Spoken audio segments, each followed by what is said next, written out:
വിശുദ്ധ ലൂക്ക എഴുതിയ സുവിശേഷം അധ്യായം 20 വാക്യങ്ങൾ 9 മുതൽ 16 വരെ. മുന്തിരിത്തോട്ടവും കൃഷിക്കാരും. അവൻ ജനങ്ങളോട് ഈ ഉപമ പറഞ്ഞു. ഒരു മനുഷ്യൻ ഒരു മുന്തിരിത്തോട്ടം നട്ടുപിടിപ്പിച്ചു. അത് കൃഷിക്കാരെ ഏൽപ്പിച്ചതിന് ശേഷം ദീർഘനാളത്തേക്ക് അവിടെ നിന്ന് പോയി. സമയമായപ്പോൾ മുന്തിരിപ്പഴങ്ങളിൽ നിന്ന് ഓഹരി ലഭിക്കേണ്ടതിന് അവൻ ഒരു ഭൃത്യനെ കൃഷിക്കാരുടെ അടുത്തേക്ക് അയച്ചു. എന്നാൽ കൃഷിക്കാർ അവനെ അടിക്കുകയും വെറും കൈയോടെ തിരിച്ചയക്കുകയും ചെയ്തു. അവൻ മറ്റൊരു ഭൃത്യനെ അയച്ചു. അവനെയും അവർ അടിക്കുകയും അപമാനിക്കുകയും വെറും കൈയോടെ തിരിച്ചയക്കുകയും ചെയ്തു. അവൻ മൂന്നാമതൊരുവനെ അയച്ചു. അവർ അവനെ പരിക്കേൽപ്പിക്കുകയും പുറത്തേക്കെറിയുകയും ചെയ്തു.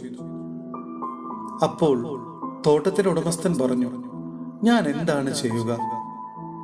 എന്റെ പ്രിയപുത്രനെ ഞാൻ അയക്കും. അവനെ അവർ മാനിച്ചേക്കും. പക്ഷേ കൃഷിക്കാർ അവനെ കണ്ടപ്പോൾ പരസ്പരം പറഞ്ഞു, ഇവനാണ് അവകാശി, ഇവനെ നമുക്ക് കൊന്നുകളയാം. അപ്പോൾ അവകാശം നമ്മുടേതാകും. അവർ അവനെ മുന്തിരിത്തോട്ടത്തിന് വെളിയിലേക്ക് എറിഞ്ഞു കൊന്നുകളഞ്ഞു. ആകയാൽ മുന്തിരിത്തോട്ടത്തിന്റെ ഉടമസ്ഥൻ അവരോട് എന്തു ചെയ്യും? അവൻ വന്ന് ആ കൃഷിക്കാരെ നശിപ്പിക്കുകയും മുന്തിരിത്തോട്ടം മറ്റാളുകളെ ഏൽപ്പിക്കുകയും ചെയ്യും. അവർ ഇത് കേട്ടപ്പോൾ ഇത് സംഭവിക്കാതിരിക്കട്ടെ എന്ന് പറഞ്ഞു.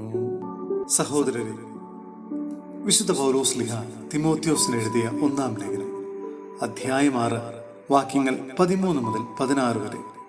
വിശ്വാസിയുടെ പോരാട്ടം. എല്ലാറ്റിനും ജീവൻ നൽകുന്ന ദൈവത്തിന്റെയും പന്തിയോസ് പിലാത്തോസിന്റെ മുമ്പിൽ സത്യത്തിന് സാക്ഷ്യം നൽകിയ യേശു ക്രിസ്തുവിന്റെയും സന്നിധിയിൽ നിന്നോട് ഞാൻ കൽപ്പിക്കുന്നു, കർത്താവായ യേശു ക്രിസ്തു പ്രത്യക്ഷപ്പെടുന്നത് വരെ പ്രമാണങ്ങളെല്ലാം നിഷ്കളങ്കമായും അന്യൂന്യമായും നീ കാത്തു സൂക്ഷിക്കണം.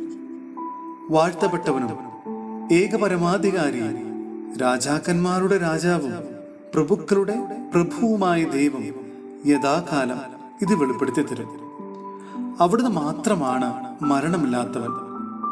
അപ്രാപ്യമായ പ്രകാശത്തിൽ വസിക്കുന്ന അവിടുത്തെ ഒരുവനും കണ്ടിട്ടില്ല, കാണുക സാധ്യവുമല്ല.